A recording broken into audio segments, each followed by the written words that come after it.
Welcome to the Manfred Olson Planetarium at the University of Wisconsin-Milwaukee. We have a virtual program and we're very happy that you're here with us today. It is my pleasure to introduce Dr. Cuello from the University of Arizona. He is a professor of agricultural and biosystems engineering. He is also the vice chair of the International Association for Vertical Farming, and he will get us into the mindset of space exploration and how that's enabled with food that we would grow in space. Of course, there's applications on Earth for this kind of activity as well. Dr. Cuello fondly remembers his postdoc many years ago now at the NASA Kennedy Space Center. And we are going to get again in that frame of mind of just arriving on Mars as Perseverance did. And with that, I will give the floor to Dr. Cuello. So now we have landed on the surface of Mars. So what now? So we immediately realized that Mars is a not very friendly environment for humans and for all living things for that matter. For one, there's no available flowing water on the surface of Mars. It's non-arable land, and you have extreme environmental conditions, such as extreme swings in temperature between night and day. And the gravity on Mars is only about 38% of that we experience on the Earth at sea level. And it's always constantly bombarded by a deadly ionizing radiation. So certainly for a long duration crewed mission on the surface of Mars, there is a need for a protective human habitat where humans can live and do their work. And that is why NASA, as well as other space agencies, actually, as well as the former Soviet Union's space agency, and now even the Russian space agency, is really doing a lot of research in terms of how human can live on space or in space, on the surface of Mars or the moon and beyond.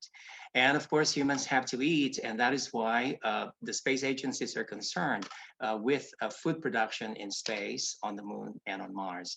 And as Jean mentioned, I did my National Research Council postdoctoral fellowship at NASA Kennedy Space Center in a division known as Controlled Ecological Life Support Systems, which really is concerned with space farming.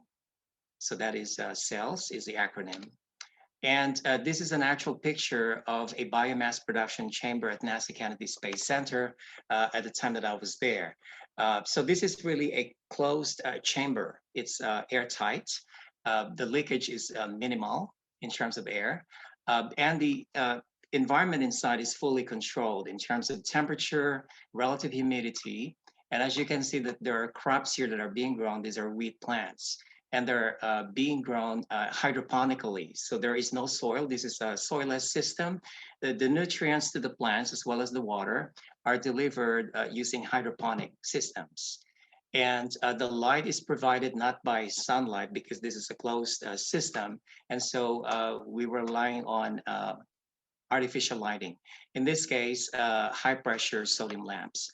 But now everybody's using light emitting diodes. During that time that I was there, that was the time when LEDs or light emitting diodes were just being commercialized for plant applications. And after I moved to the University of Arizona, as Jean mentioned, about 26 years ago, I continued my work on NASA-sponsored projects, including the hybrid solar and electric lighting systems. So back to the surface of Mars, what it reminds us is that we have similar problems here on Earth as well, and that is with food. Of course, here on Earth, the environment is much friendlier than in an extraterrestrial environment, but the lessons of an extraterrestrial environment for growing food is very instructive for us in terms of growing food here on the Earth. And now we're facing an urgent planetary grand challenge, because in the next 20 or 30 years, by 2050, there's a demand that we need to increase our food production by about 70%. And that is because global population is increasing from about 7.5 billion to an expected about 9.5 billion. So I always say that that's tantamount to adding another China and another India to our current global population, which is a very tall order. And this is especially true because the essential input, resource input for food production on Earth is limiting now. So, for instance, 70% of all fresh water demand on Earth today is being relegated to food production. And agriculture is already consuming about half of our arable land on the planet, and it's consuming about 30%. It accounts for 30% of all energy expenditure, production, as well as the supply chain. So if we're going to increase food production by 70% in the next 30 years, which actually means doubling our crop production, where are we going to get the fresh water, the land, and the energy? So the answer is we have to be innovative and we have to be inventive. And one solution that's emerging in terms of being able to help address this food challenge is vertical farming. So vertical farming is not a panacea, it's not a silver bullet, but it's going to be part of a suite of solutions so that we can meet our food demand by the middle of the century. Vertical farming can be considered as a direct offshoot of space farming. So when NASA and the Russian Space Agency were developing controlled ecological life support systems for producing food that is meant for space applications, those technologies were adopted by companies in Japan. Japan was the very first country really to capitalize on those technologies and commercialize them into what they refer to as plant factories, which today we just refer to as vertical farms. So this photo was taken around 2006 in Narita in Tokyo, Japan. And the gentleman on the left, he's the owner of this plant factory or vertical farm that was being constructed at that time. It was a large facility. But anyhow, let's talk a little bit about vertical farms. And before we go back to Mars, one paradigm for vertical farm is the warehouse type of vertical farm. So this is a commercial vertical farm in Japan. It's called Spread. And this facility, which was built in 2015 or has been operating since then, produces about 30,000 heads of lettuce per day. And as you can see, it's a box building, and inside, this is what you would see. So it's a warehouse type of facility wherein inside you will see these shelves and shelves arranged vertically where you're growing crops hydroponically. This is another company called Mirai, also in Japan. So again, this is a warehouse. So it's fully controlled. The temperature of the air is controlled. Relative humidity is controlled. The nutrients that are being flowed into the plants by hydroponic systems is also well controlled. And as you can see, the light is being provided by these light emitting diodes. In terms of intensity of the light, in terms of the color of the light or the light quality, as well as the photo period, the hours of lighting that you supply to the plants on a daily basis. The effect of this is that you really are able to maximize the yield and the productivity of the crops, as well as the quality and the shape and the morphology of the crops. So effectively, what you accomplish with this system is you're able to produce these crops at optimal quality and optimal yield 24/7, 365 days a year. So you now have successfully divorced crop production from geography or location, from climate, from seasons, and even from the weather. It's all independent of that. That is the power of indoor farming, particularly vertical farming. This is another vertical farm in College Station, Texas, here in the US, Biotherapeutics. However, they're not growing crops for food. They're growing crops that have been genetically modified to produce some pharmaceutical products such as insulin. But they're using exactly the same system. So back to food production, this is Aerofarms, an American vertical farm based in New Jersey, and they have presence now in several other cities, including Chicago in the Midwest.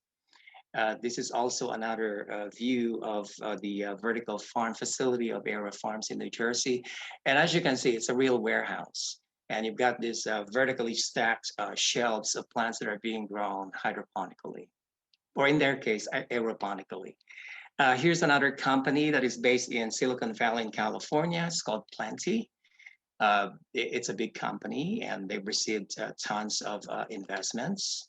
A Essence Grows is another Silicon Valley company. Bowery Farm is based in New York City. And iFarm is originally from Berlin in Germany, but it's now expanding globally as well in terms of their footprint. All right. In Hong Kong, and I'd like to feature Hong Kong because it's an urban city, very much urban, and it's one of the densest cities in the world in terms of population density, which is about 6,609 people per square kilometer. And the city is very food vulnerable in the sense that they're importing 90% of its food from outside the city and imports 98% of its vegetables. But there is at least one vertical farm now in Hong Kong. It's a company called Farm 66. This gentleman is the co-founder. It was established in 2013. It has a square feet of about 20,000. There are 10 layers of shelves arranged vertically. They're using only light emitting diodes. They produce about 150 tons of vegetables per year, supplies over 100 supermarkets in Hong Kong. And of course, they're not using any pesticides. And this is their control room slash culture media preparation room. So the major benefits of vertical farms include the following. So you save a lot of water because the water that you use, you get to recycle over and over. So they save 80 to 95% of water compared with open field cultivation. Technically, you don't need any arable land. You can do this in the desert. Requires significantly less land area because you're going vertically upwards. Less fertilizer, no pesticides because you can operate it in a clean way. Consistently optimal productivity and crop quality. So you really get to maximize the potential of the crops in terms of its yield and quality. The operation can be 24/7 and 365. Again, it becomes independent of location because of this controlled environment system. And it's independent of climate, weather, and season. And so, of course, this is a production system that could be very sustainable in operation. And so I took the liberty to postulate this law here, which I call Cuellar's law, that in a tech-dense indoor farming operation, such as a vertical farm, because of all the technologies that you are employing in it, then its productivity per unit resource use will be increasing exponentially over time. So what it means is crop productivity per unit resource use in a tech-dense vertical farm must double every 4 to 5 years. Per liter of water, per kilowatt hour of energy, per square meter of land, per kilogram of nutrients, per cubic meter of volume, per hour of labor, and so on and so forth. So this is an industry aspiration rather than a scientific law. And we're hoping that the vertical farming industry really would agree with and conform with Cuellar's law for the benefit of the industry as well as the planet. So we talked about the warehouse type of vertical farm. I'd like to share with you now the modular type of vertical farm. So these are modular units. Rather than a huge warehouse, you have these units that are smaller in size and certainly modular. This is one that's being offered by this company, Detail Engineering, that is based in Germany. And so it's like Lego blocks that can be arranged in various configurations. And now there are quite a number of modular vertical farm companies, both in the United States as well as in other countries, one of which is Freight Farms, which of course is using a shipping container, which is a very ubiquitous modular unit for shipping purposes, and which is ideal in terms of it being retrofitted into a modular vertical farm. There is another company, Alaska Life Technologies, and there are many others. So the great thing about these modular units of production systems is, again, they can be arranged in various configurations like Lego blocks, either side by side or one on top of the other. And these are some of the configurations that are possible. One is a cylinder configuration. So here's the top view and here's the isometric view. So you can imagine there's an elevator right at the core or the center of this radial geometry. And these radiations really are where the modular units are arranged, so that a person can enter the elevator and ride to the designated floor and can access every one of these modular units. Here's another possible configuration, which is referred to as the linear configuration. So at certain strategic locations, you've got your elevator. This constitute what is referred to as the minimally structured, modular, and prefabricated vertical farm. One thing about vertical farming buildings is that they have to be economical, so that the capital cost is not astronomical, and there's a better probability for the business and the enterprise to become economically feasible. So one such principle to accomplish that is by designing a system that is minimally structured. So in other words, this is really intended for crop production, not for human use or occupation. And that would translate into reduced load-bearing requirements, reduced electrical and plumbing services, for instance, reduced materials, reduced total weight, and all of this would translate into lower capital cost for the structure. Another one is modular. Again, you have these modules that are uniform in terms of growing space, hardware, environmental control, consistent in terms of operational procedures. The units can be interchangeable because they are identical, allows use of varied growing systems inside, and allows development of turnkey operations.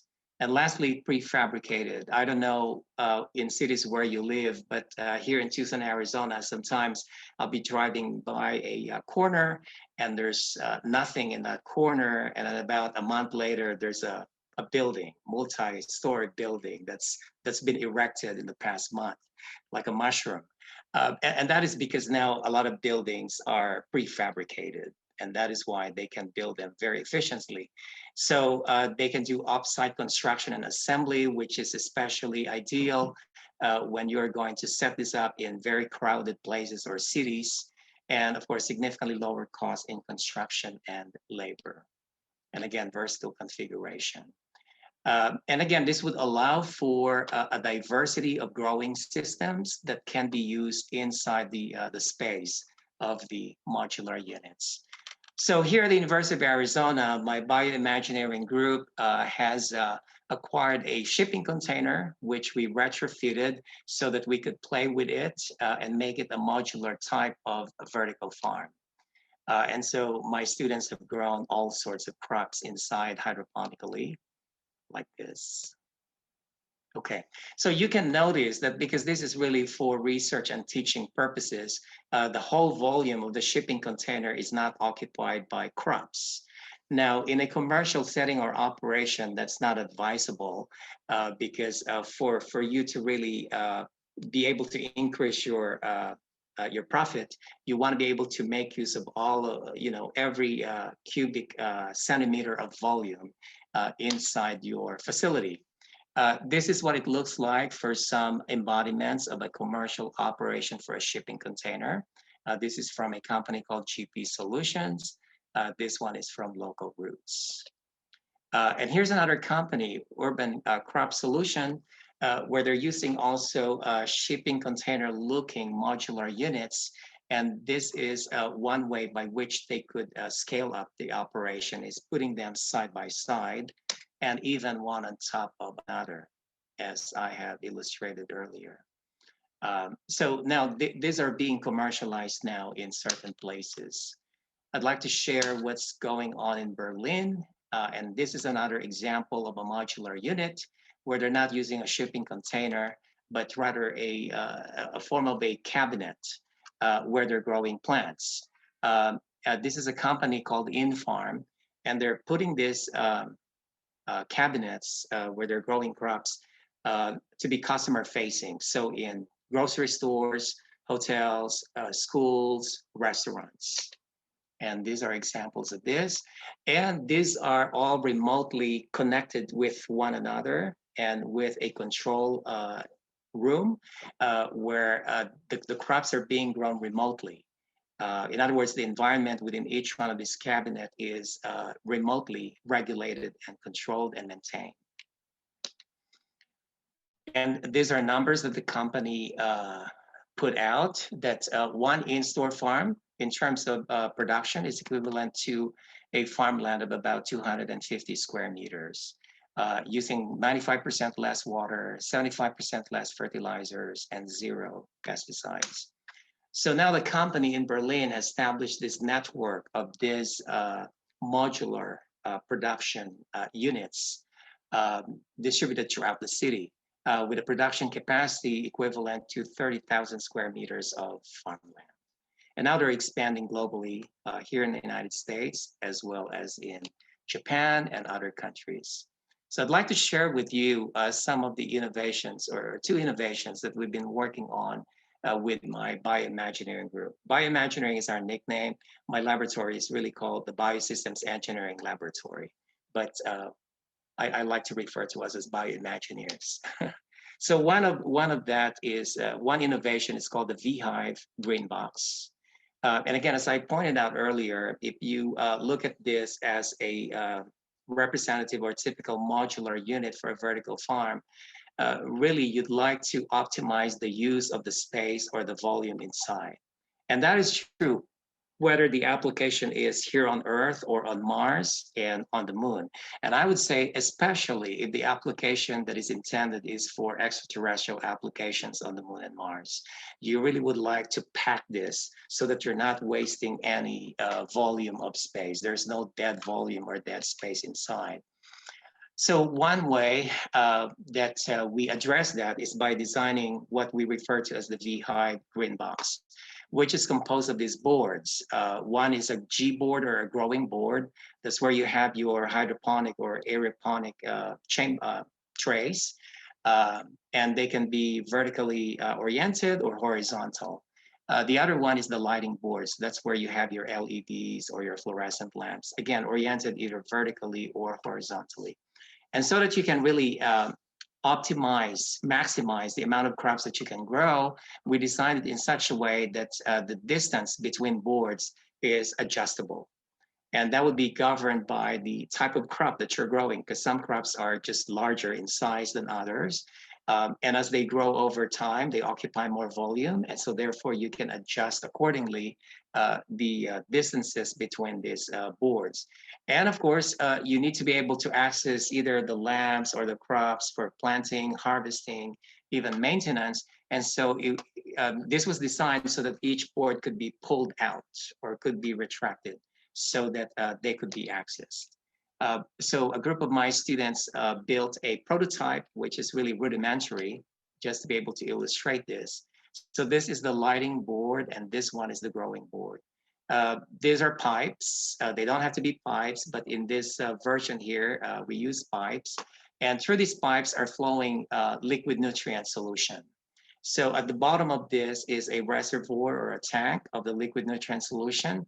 Behind this, there's a pump that then pumps that liquid nutrient solution to the uppermost end of this pipe. And the pipes are gently angled, so then there is a flowing of the nutrient solution by gravity from the upper portion to the lower portion, back to the reservoir, and then recirculated by pump back to the upper portion of these pipes. And so again, this is just illustrating through these arrows that these frames can be adjusted relative to one another in terms of spacing. And again, you can pull it out. So right now, I have a group of senior students in the College of Engineering at the University of Arizona who have come together as a team for their senior capstone design project. So some of these students are in biosystems engineering, some in aerospace and mechanical engineering, some in civil engineering, and some in electrical and computer engineering. And their design project is to rebuild this and re-engineer it so that it will be completely automated. So for instance, the pulling out or the retraction of this growing board will be automated, and that is done through programming. And it's remotely controlled. So it's a very exciting project for the students and for me as well. So I just want to acknowledge my students who are working on this. Torin, Alexis, Emma, and Kate, and not pictured are Zachary and Peter. So they're doing a great job. By the end of the semester, they should be ready with an actual prototype that's automated. And the lighting is provided by this company, Sanon Bio, who's generous enough to provide us with free light emitting diodes for use by the students. So for the space application of this V-Hive Greenbox, of course, it could be used for the space station or for a future lunar and Martian life support system or human habitat. But for the space station, of course, it's got to be miniaturized so that it would fit into a growing cabinet. I'm sure many of you from Wisconsin have seen this picture, especially through the planetarium, because this crop production system here was developed by Orbital, which is based in Madison, Wisconsin. So this is inside the International Space Station, and that is one growing cabinet where they have the vegetable production system, which is nicknamed Veggie. And this was in 2015, where a group of astronauts harvested their salad crops from this production system. And now they've updated the design of the veggie system by incorporating this, what is referred to as the passive orbital nutrient delivery system. And that is because under microgravity condition, or in the case of the International Space Station, almost zero gravity, water behaves very differently than it does here on the surface of the Earth. And so that is why we also decided to design a nutrient delivery system that would effectively and efficiently deliver water and nutrients as well as gases, including oxygen, to the root system of the crops that are being grown in space. And we refer to this as the Intelligent Aeroponic Microgravity and Earth Nutrient Delivery System, or IAMN. So the idea is to amend the root environment so that it becomes conducive to the delivery of nutrients and water and gases, essential gases, to the crops that are being grown in space. So here's an illustration of how liquid water behaves in space. Because again, there is very minimal gravity, so the water floats. And because of surface tension, then they then form these distinct drops of liquid water. And they would flow depending on the force that they experience. If they experience pressure on the left side, then of course they're going to move toward the right. And that is the principle that we have in terms of designing this nutrient delivery system. And that is, as you can see in here, so these yellow lines represent the root matrix that will be occupying the aeroponic chamber. And these structures here represent a series of liquid nutrient emitters as well as air emitters. So I just want to acknowledge my PhD student, Jack Welcher, who labored in terms of doing this simulation. Unfortunately, I cannot show the video right now. Here's a simplified illustration of how this works. So here's the plant, and of course there's the roots of the plant inside this aeroponic chamber. And these yellow semicircles here, or spheres, are representing the droplets of water that's coming from the liquid nutrient emitter. So in other words, it's a pressurized system that will eject a gust of nutrient solution toward the root mass. But eventually over time, they will produce these droplets. And then you've got these air emitters that whose function is, again, to emit a gust of air so that they can move these spheres through the root mass and along the longitudinal path of the aeroponic chamber, so that they could go from one plant to the next plant and on to the next one. So it could be combinations of the liquid nutrient emitters, or you have air emitters that are alternating in terms of sequence. Or you could have on the upstream side of one root crop, you've got the liquid nutrient emitter and an air emitter, and then immediately downstream you have another air emitter, just to make sure that you are able to guide the flow of the droplets. Or you could have a compound or composite emitter, which is combined liquid and air emitter. And it's possible to design as well these individual tubes of rotational liquid and nutrient emitters, where they can rotate 180 degrees, just really to make sure that you're applying enough pressure on the droplets so that they could be dislodged from the root mass, assuming sometimes they would be trapped inside. And so you're applying enough pressure, both liquid and air, so that they could flow through the root mass and on to the next plant. Okay, I'm just gonna skip that. So in reality, this is what it would look like. The entire chamber eventually would be occupied by the root mass. So to help us in terms of doing a more accurate modeling of this, my colleague Nasser Abukdir from the University of Waterloo in Ontario, Canada, who is an expert in terms of modeling porous multi-phase flow will be able to, or will be helping us, and we will be working together figure it out. These are my students who are co-inventors of that technology: Sean, Torin, Yasser, Chanhan, Kate, and Jack. And so again, the end result of that would be a miniaturized V-Hive Greenbox, where the nutrient delivery system will be the iAmend nutrient delivery system. I'd like to end by acknowledging one of my PhD students, Sean Gellenbeck, who in April will be going to Hawaii to spend some time inside the high seas, which is the Hawaii Space Exploration Analog and Simulation. So that would be an exciting time for him. He will be doing an experiment where he will be growing mushrooms in conjunction with algae, so that they could be symbiotically grown, and they could exchange CO2 and O2 symbiotically, which would be of help in terms of establishing a bioregenerative space life support for the Moon and Mars. I just would like to acknowledge as well, at the University of Arizona, there's a new initiative, which is SAM Biosphere 2. This is the space analog for the Moon and Mars, and it's headed by Kai Stats. So there's a lot of exciting things that will be done in this analog in Arizona. And lastly, I'm working with a colleague in industry to establish a global Greenbox network. So the Greenbox is the modular unit of vertical farm. Example is a shipping container that's been engineered to become a modular unit for vertical farming. And I'm cooperating here with a colleague in Vegitech.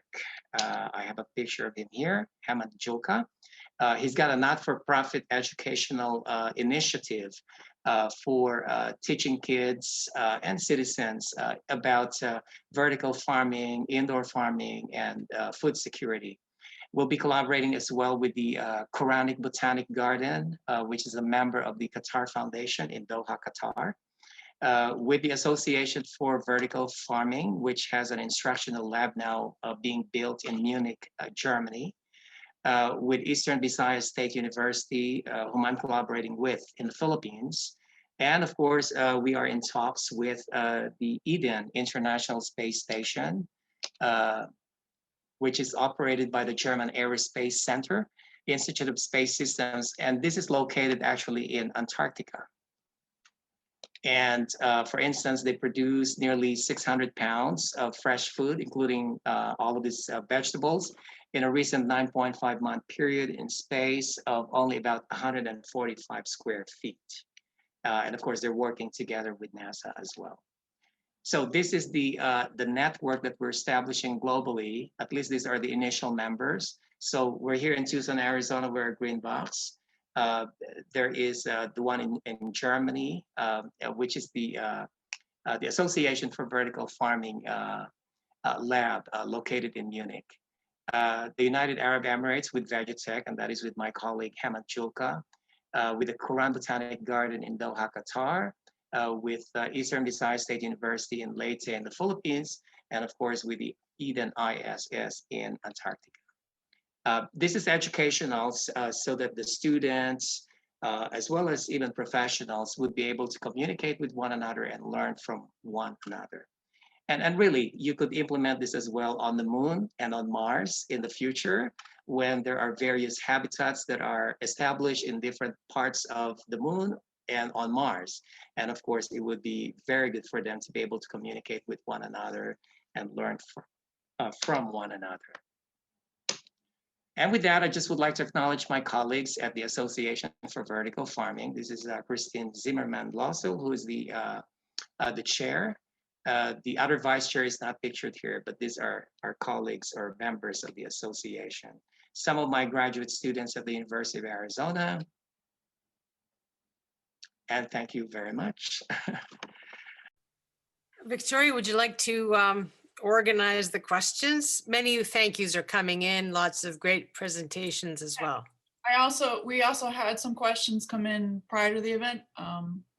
And there were so many. I don't think we'll get through all of them. So I'm just gonna look at the questions here, and them coming in the chat. Let's see. We have one question from Mark. Because of the gravity difference between Earth and Mars, would the vertical farming design take a bigger shape compared to the scale on Earth? Mark has a thesis on this topic, so. Okay. I don't think so.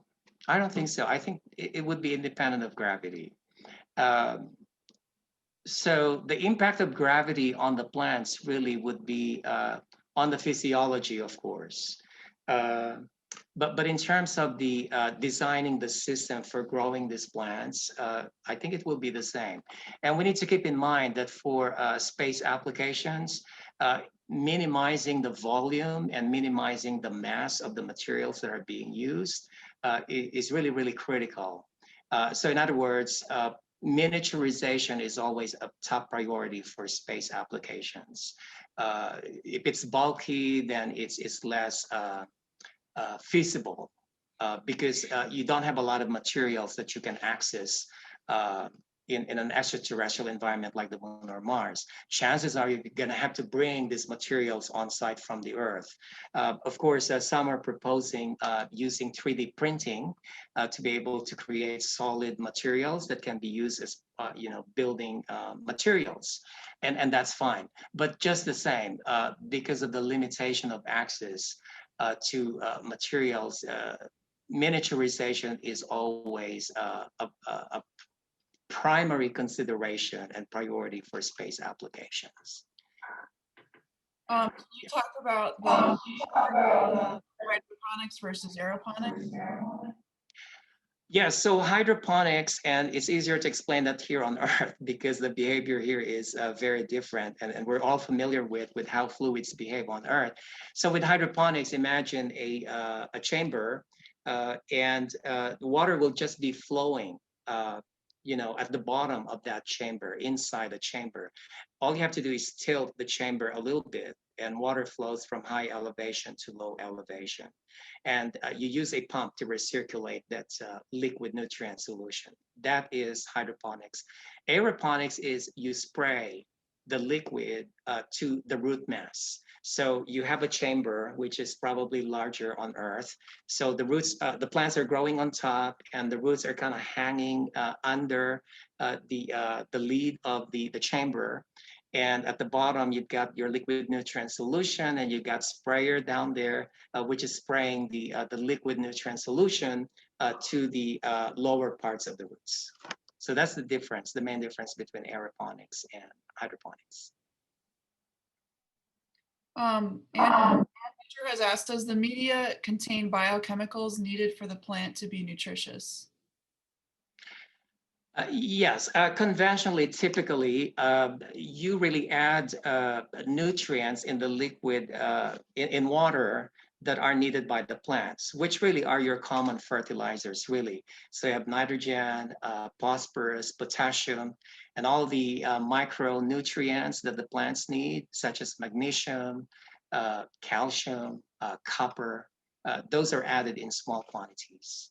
So the fertilizer really is not that different from the fertilizer that's being used for open field cultivation. We have a question from Tevye. What is Cuello's law and how long to reach it? You broke up there a little bit, so if you could kindly repeat. Yeah, the question is, what is the ceiling to your law, Cuello's law?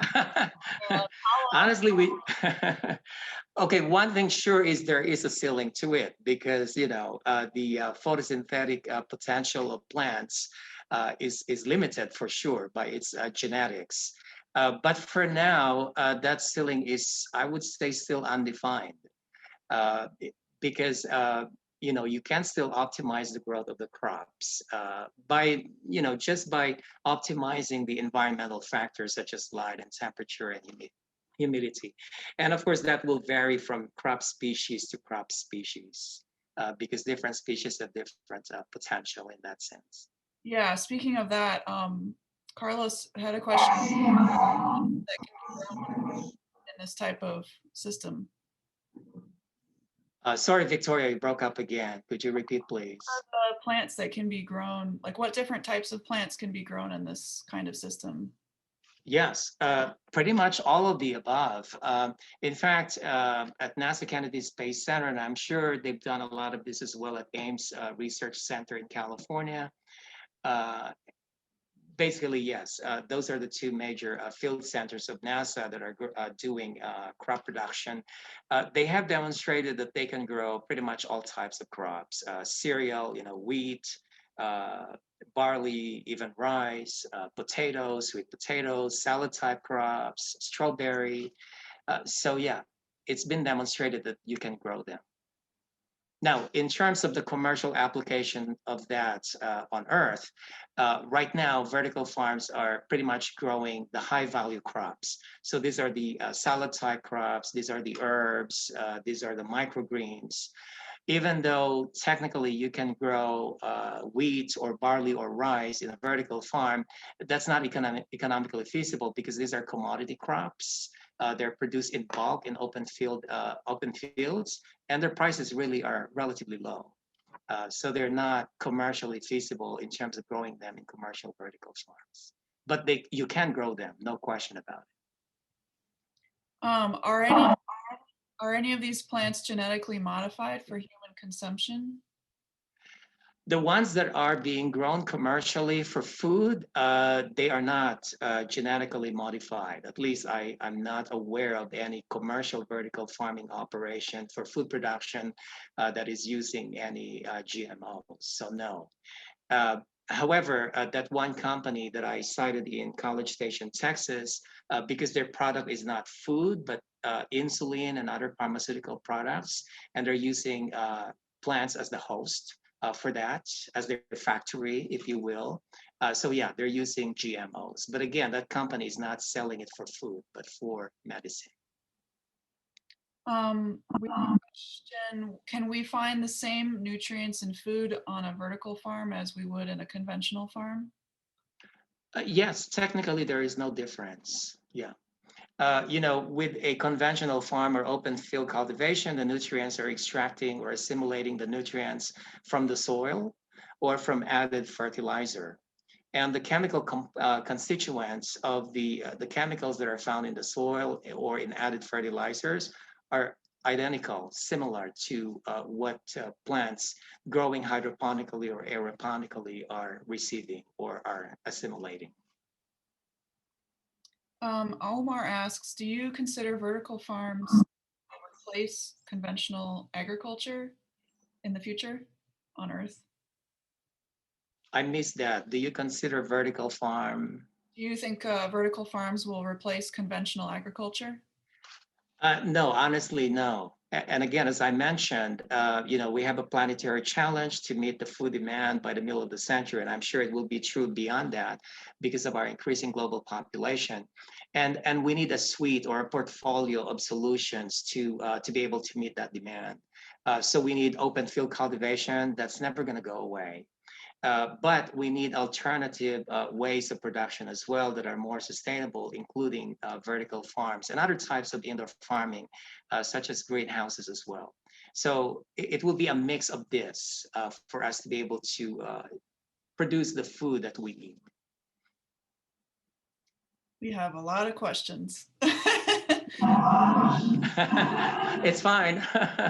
Yeah, has a question. What kind of fertilizers or chemicals would have to be added to the plants, or are they completely organic? I missed one word. What kind of chemical, what kind of Fertilizers, blank? And either fertilizers or chemicals, what kind would be added? Or are yeah. So that is a good question actually, because different governments, meaning different countries, have different standards for what can be considered to be organic.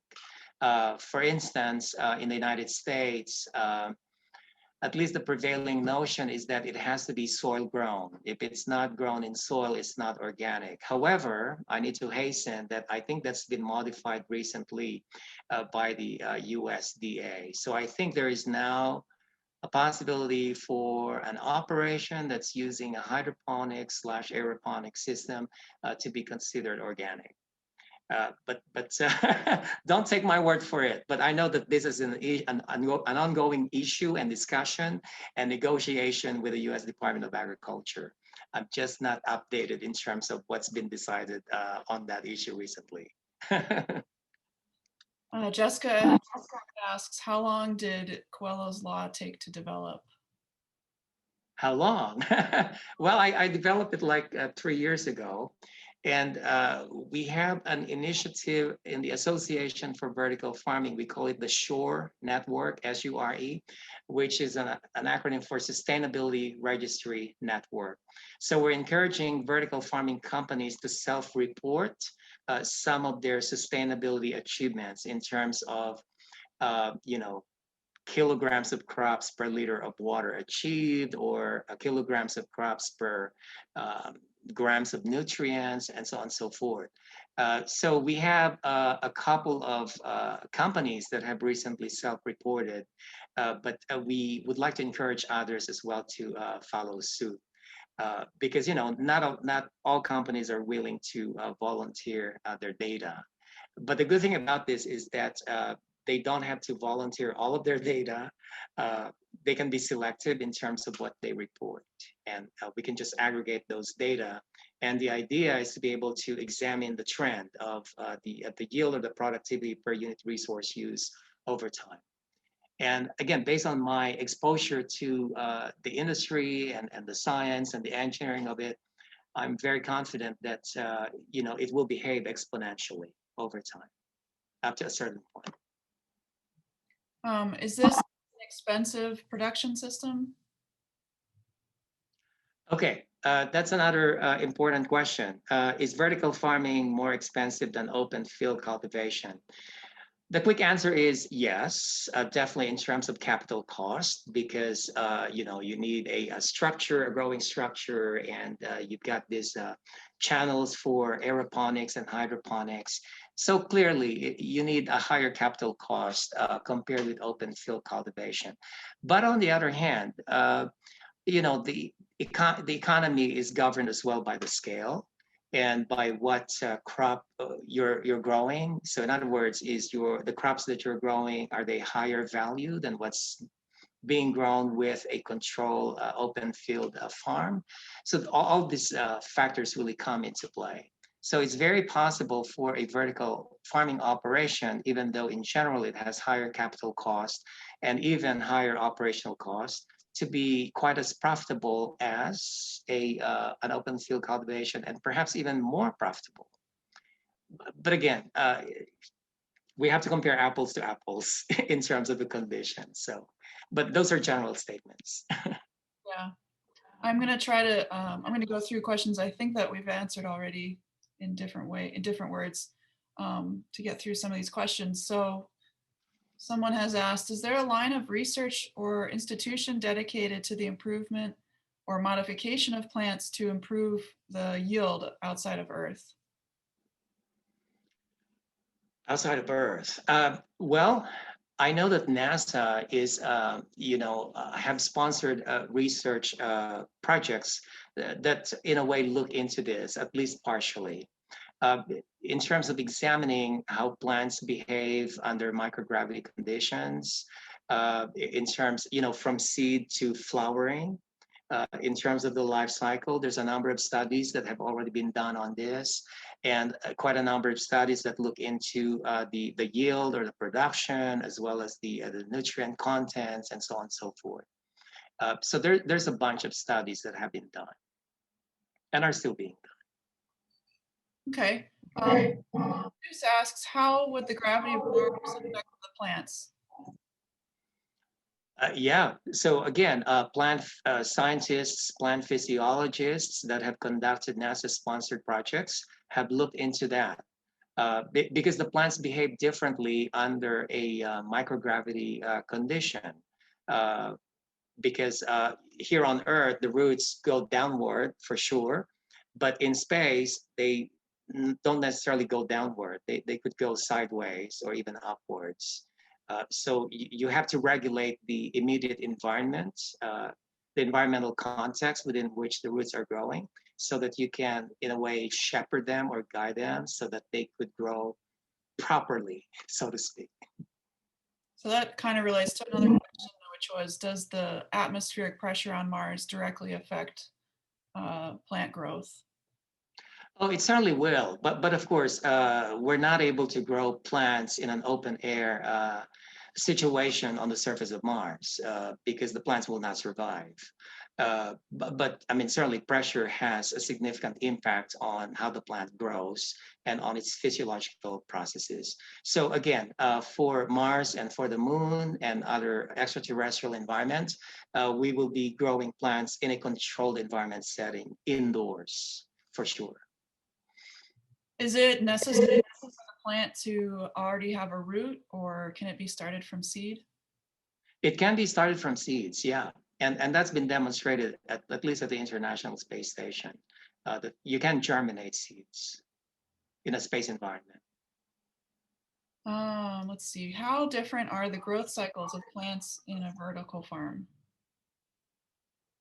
The growth cycles, they're comparable. However, because the environment in a vertical farm is much more optimized and much more ideal for the plant, then they grow faster. And they're able to express their phenotype better in terms of the morphology, the shape, and as Jean kind of alluded to, even the flavor as well as the nutrient profile. That can be designed, that can be optimized by designing the environment of the vertical farm. Let's see. Tawny says, my 7-year-old is watching with me. And she plays a game, it's like a virtual aquaponic farm game.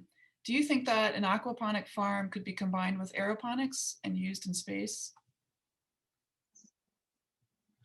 Yes, that's being done here on Earth already. Those are two naturally, I would say, symbiotic modules or production units because the fish, they excrete, and their excretions are rich actually in nitrogen and phosphorus, ammonia, for instance. And those need to be removed from the water in which the fish is swimming, otherwise they will poison the fish.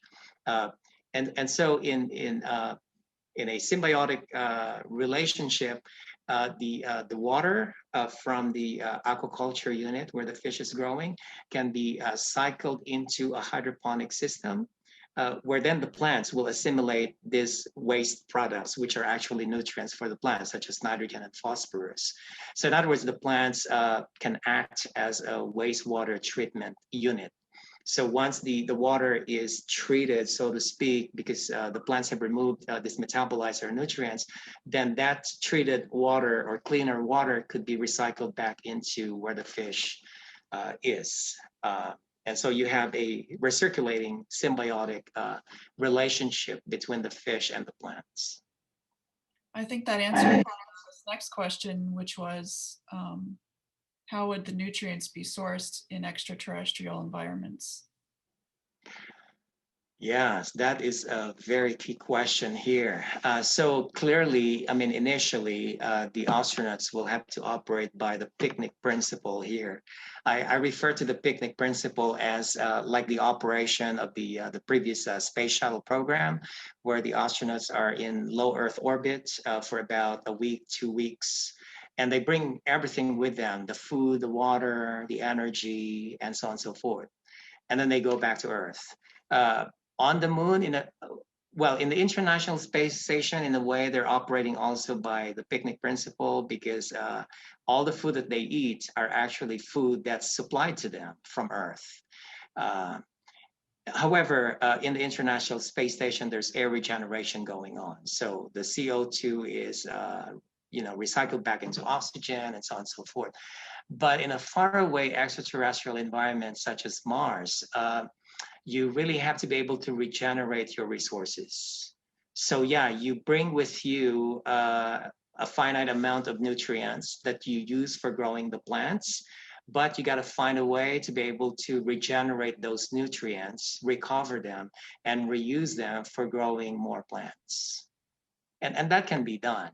But that means you're gonna have to collect waste, both from the inedible parts of the plants and even human waste. We have lots of comments. Thank you. Excellent presentation. I'm letting you know. Oh, thank you. And I'm going to combine two questions here that are about is this kind of system limited to crops that don't require pollination or that reproduce asexually? No, they're not limited. You can use plants that require pollination as well. You just have to find ways of pollinating the crops in the absence of, insects that naturally do the pollination. But yeah, it can be done.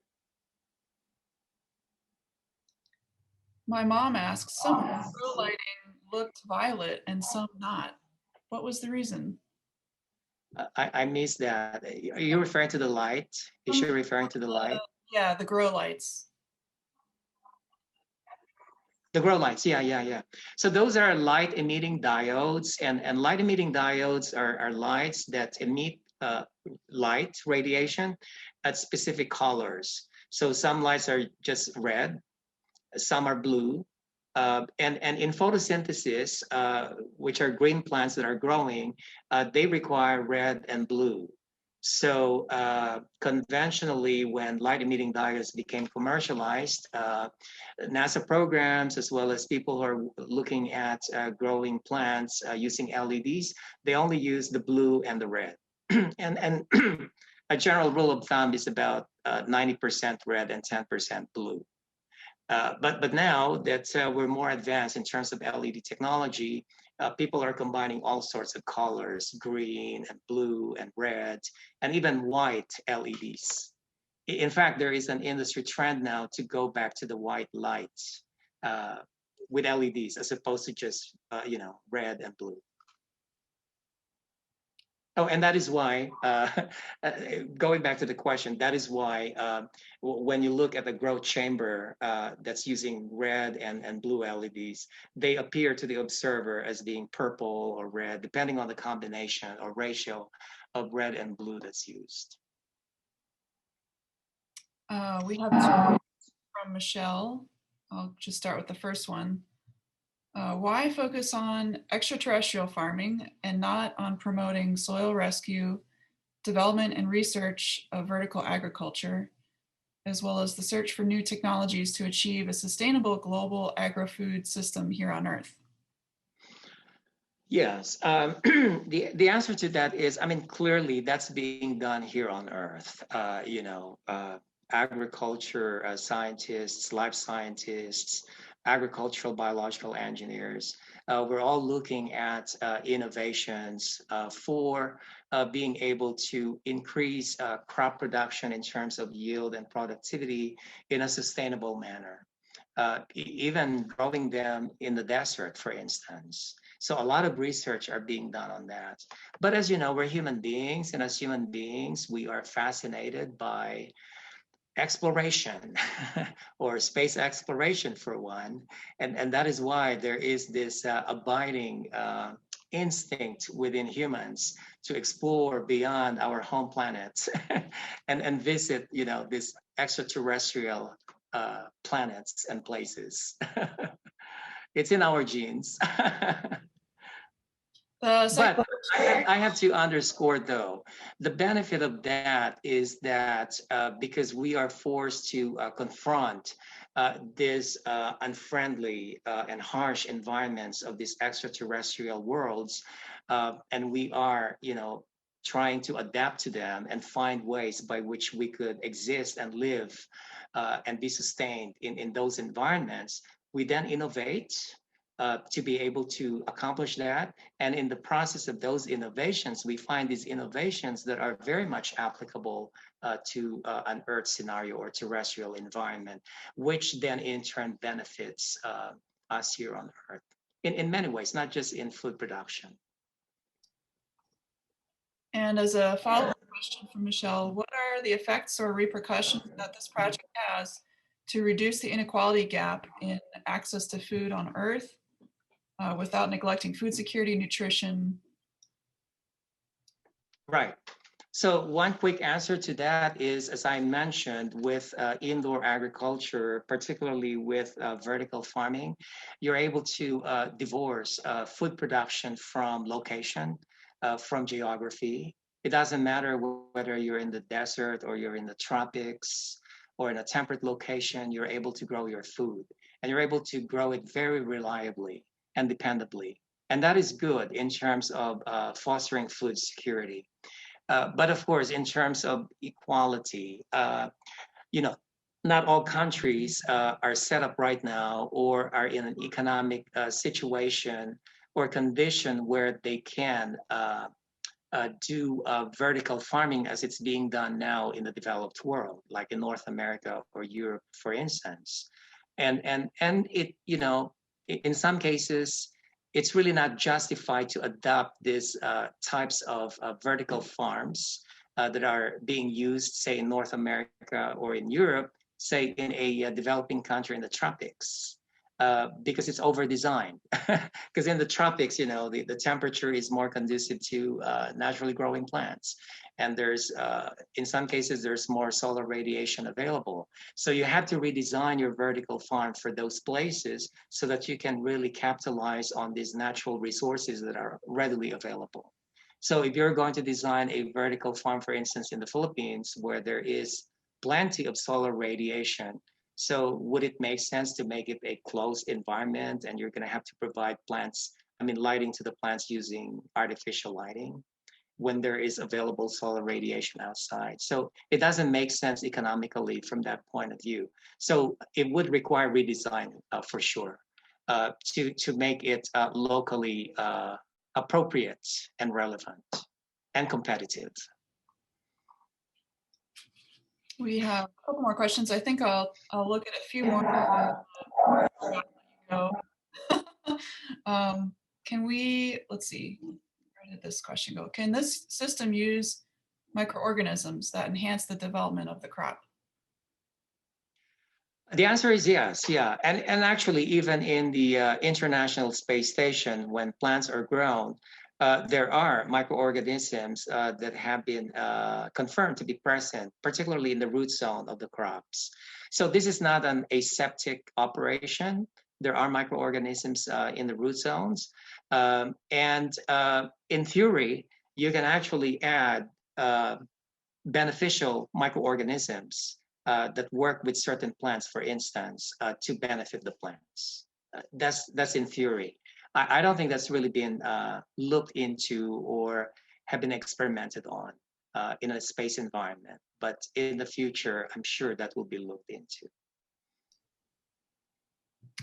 Emilio asks or comments that you talked a lot about the benefits and is curious about what the disadvantages of the vertical system are. Okay. In all honesty, it's more energy intensive compared with other forms of crop production.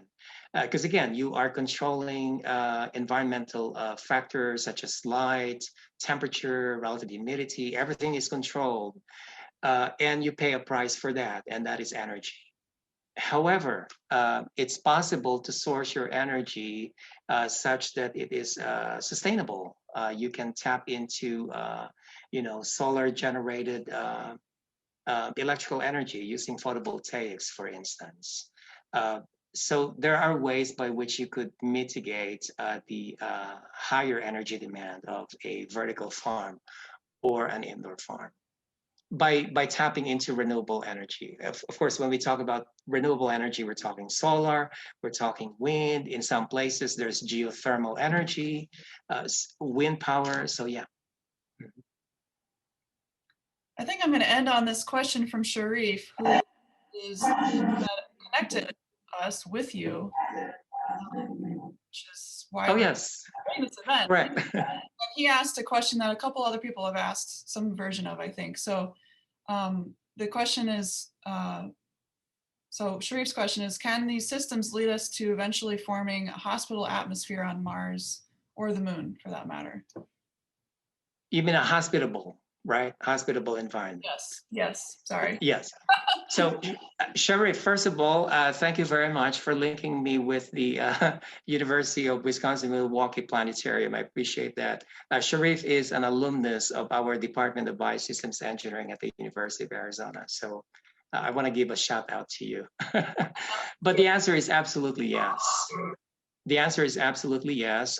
This indoor vertical farming innovations and technologies can certainly help significantly in terms of designing a future human habitat on an extraterrestrial environment on the moon, Mars, and even beyond in a way that is hospitable to humans and other living things as well. Very good. I got to a lot of questions, but I think I'm probably going to just miss some of them. So All right. Okay. email you or contact. Yes, they can email me. I think I kind of flashed my email address somewhere, but you can Google me and I'm sure you'll find my contact information. But I would like to take this opportunity to thank Jean and Victoria for hosting me. It's my privilege. Well, thank you so much, Joel. This was so informative. I've heard quite a bit about farming in space and food production. It was wonderful to hear from an expert how this really comes together and how it works. So thank you so much for taking the time. And we do hope that your endeavors on this international network are successful. Thank you. Thank you very much. Thank you.